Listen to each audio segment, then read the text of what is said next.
how to find recently watched videos on Facebook.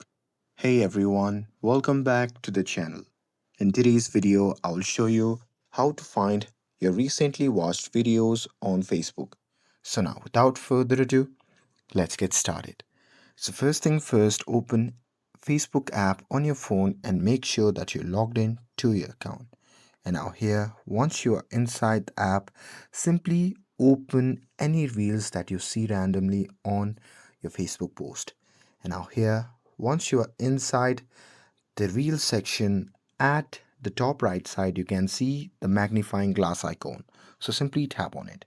And now here, once you see the interface like this, below the search bar, there you can see the option labeled as Reels that you have watched.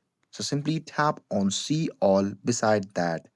And here, once you do that, you'll be prompted to the page where you will see all the videos that you have watched recently. And that's it.